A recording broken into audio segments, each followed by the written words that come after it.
Hello you guys, I'm back with you again, spending Labor Day afternoon working on our S.T.A.R figure here from Disney's The Black Hole.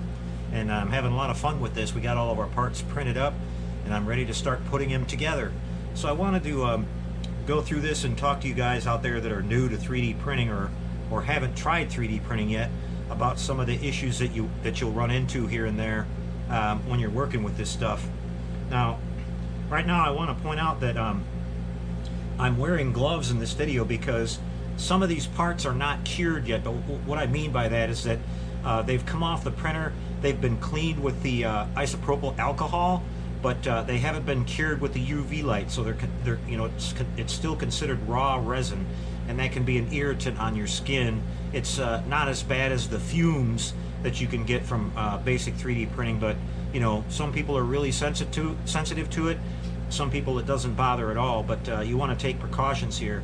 Now, the reason that I'm working with some of these parts and they're not cured yet, a little trick that I figured out here on these, sometimes what you run into with these certain kind of models, if you notice here, what we've got is we've got some parts here that are going to be what the design calls for a snap fit. Okay, so we've got these little pegs right here, for example, on the upper arms that are going to snap into the lower arm here, and so there's going to be a little bit of pressure applied to that when we snap these together. Now this resin is more brittle than regular plastic, okay, so you got to be really careful not to break stuff.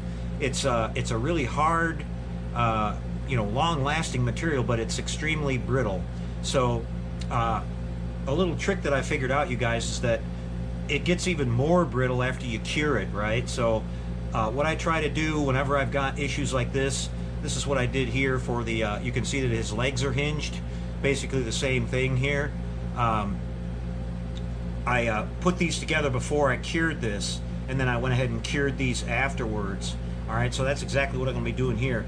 Now, the other thing that you might have to do is you might have to take some kind of grinding tool or some sandpaper or whatever, and you might have to slightly reduce the size of these connecting pegs here, these locating pins, to make it a little bit easier for it to snap into that hole there.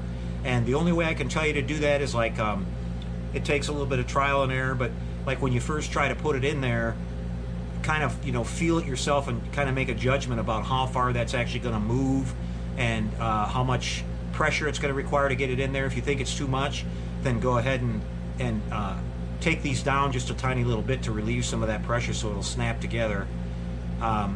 So that's just a really important thing to kind of keep in mind. Another little issue that we had here is sometimes when you get these files, you guys, now this particular model, what it did is it came with one leg, the top and the bottom, and one arm for the top and the bottom. So basically when you use your slicer program, you'll see when you go into the program, there's a way to what they call clone apart, right? So you'll basically drop the leg in there. Let's just use the leg as an example. You drop the leg in there and then you clone it and drop another leg in there. Well, the problem is these legs are opposite of each other, like they're supposed to be, right? Well, there's also a little feature in there towards the bottom of the menu on Cheeto Box, which you'll find when you look in there. It's called mirror. Okay, so then you're also going to have to not only clone the part, but then go back to one of the parts, it doesn't matter which one, and mirror it. So what it'll do is it'll make an exact opposite of the other part. So now you have a right and a left. Okay, that's kind of common with a lot of these models that you find, or STL files. They save a little bit of time.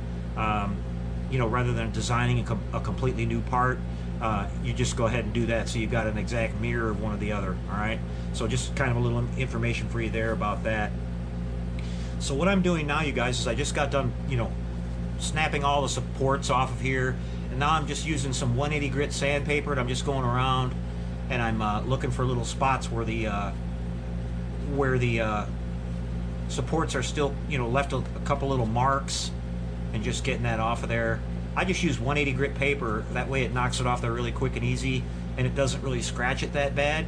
And once you prime this, it'll cover those scratch marks up really easily, okay, with just basically one coat of high build primer. So I'm just looking in these little nooks and crannies here and seeing where I see a couple little leftover stubs where the supports were located. These parts right here are really cool. These are his little guns. It's probably my favorite part. They had these neat little blaster pistol kind of things in that movie, The Black Hole, and they look really good. They look just like them.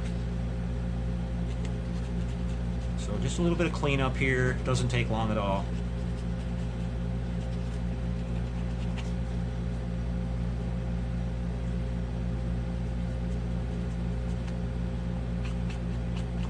Now, what I did too, what I've learned more and more about printing, you guys, is that this model doesn't have a super lot of detail on it. You can see most of the surfaces are pretty smooth and all that.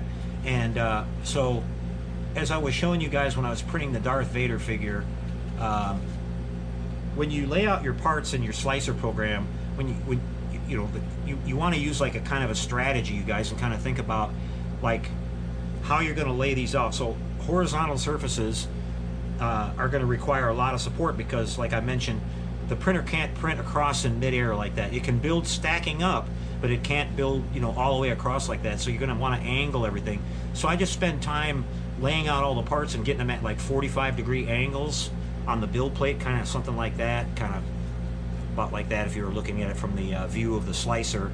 And that way, when you go to use the add supports feature, it will dramatically cut down on the amount of supports that it needs, because basically printers can start printing above a certain angle, so like above 45 degrees or whatever. When it's tilted just a little bit, it sees it as more as it's able to build stacking up instead of trying to go across, if that makes sense to you guys. But so as you get practiced at 3D printing, you'll get better and better at figuring that out, and that's what I try to do. Sometimes you got like different shapes and everything that don't allow you to do a whole lot of that, and you're just going to have to face the fact that you're going to probably need a lot of support on there.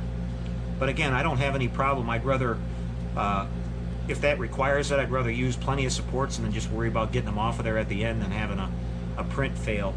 So let's sand this little piece down here. Now I want to show you this piece here and explain something again about the slicer program. This is the waist swivel. I'm not really, I'm probably going to wind up gluing everything on this thing together, because I'm not super, I'm not super set on having him fully articulated, especially his legs and all that. I mean, there's really not much of a point in it because you can't really pose him very much. It's great that his knees bend and everything, but his ankles don't bend, so you're not going to be able to really do much with that. So we're probably going to glue everything, maybe except his arms and his elbows, because I do want to be able to have him in a little bit different poses when he's aiming the guns or, whatever. But this part right here was called the waist swivel. It goes inside between the upper torso and his hips. Now what happened is when I printed this, I printed everything at the same scale. I think I went to 150%. I wanted them a little bit bigger than the basic file. Well, when I tried this out, this part here, it was like too small for the swivel. It wasn't even making contact. Like you can see, it has these little ridges right here, and it's supposed to sit in this kind of little slot right there. Well, it would just drop right in there. It was a little bit too small. So I got out my calipers and I figured out, okay, how much bigger does this need to be? And measuring in millimeters, and I figured out like maybe about a half a millimeter or 3/4 of a millimeter bigger was what it was going to need. So you can go in your slicer program and you can find the scale button. Well, you'll notice there's a little checkbox on there where you've got 3 axes. You've got X, Y, and Z axis. Well, I believe the Y was the width, okay? So there's a checkbox in there that says maintain aspect ratio. So you uncheck that, and that way you can make this wider but not taller, right? It's only going to affect the width of it. So that's exactly what I did. I went in there and I just made it slightly a little bit wider. I took a kind of a guess at it, and I got it close. I got it, it probably needed, I want to say, like maybe another little, maybe about a half a millimeter, if not quite that. But anyway, it's close enough now where it fits in there. Let's see, where's this lower waist here? I'll show you the lower waist. The part fits in the bottom part much better. I'll kind of get that close to the camera there. You can see that could basically drop right in there from above before. That's how much too small it was. So at least it's got some kind of, you know, it's sitting in there regular. Like I said, if it was maybe another 1/2 millimeter wider, it would have been absolutely perfect for it. It would have fit this too. But again, I'm not going to worry about the swiveling of the torso. So once we get this all put together, I'm just going to go ahead and glue it anyway. So just a little heads up for you, little neat little tools that are in that slicer program that once you get fully used to working with it, you start finding all that stuff and just kind of using your brain a little bit and, you know, thinking about what you can do, because sometimes you're going to run into files that need a little bit of work or they need some adjustment and things like that. So you just got to learn to work with a little bit. Just like anything else, when you're building regular models, you're doing stuff like that to fix some of the parts, and, you know, it's always something with modeling, but that's what the fun of it is, try to figure it out and make it work.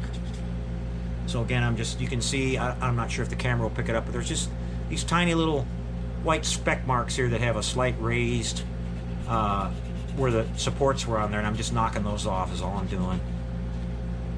Inside the nooks and crannies there, everything looks pretty clean. Okay, and like I said, some regular primer will have these looking perfectly smooth when we're done here. Just kind of go around these little edges here. You'll find them most of the time on the little edges where it tries to make a curve.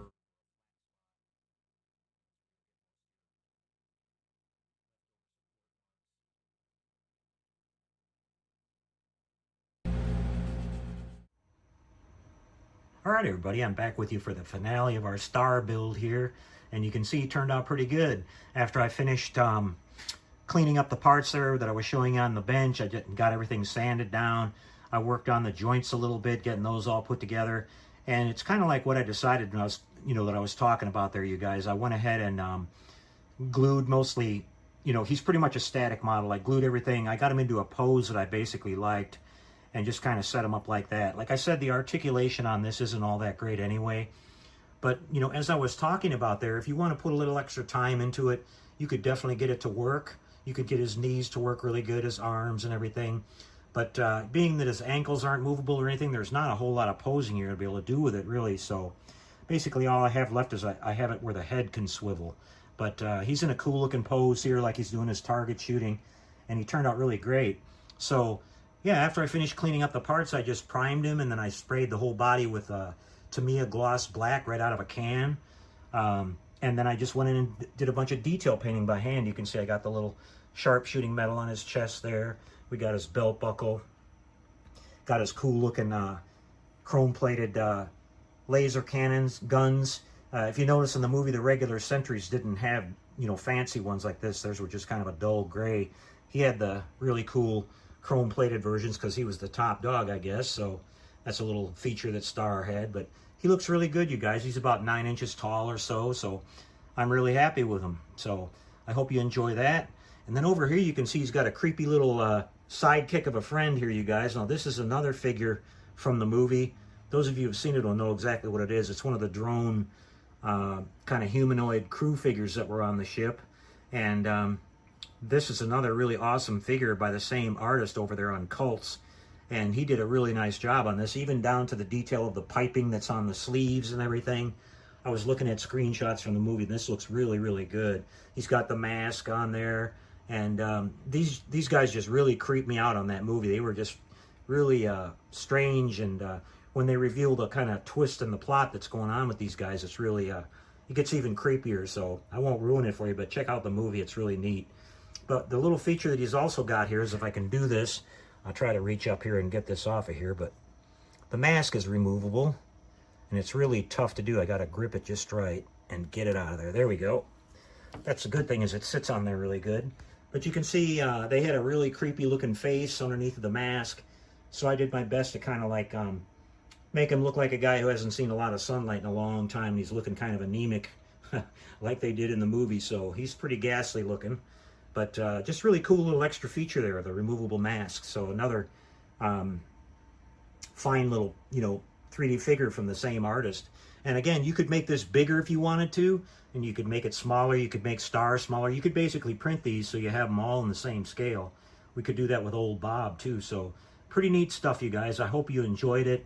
So that's going to be pretty much a wrap for this, you guys. Had a lot of fun with these. I'll be back in the next couple of days. Like I talked about, we're coming back with the Enterprise refit. And then I'm starting that sci-fi ships project that I talked about from the 80s, and I think you guys are going to really like that one too. So we'll see you next time, everybody, and until we do, take care out there and happy modeling, everyone.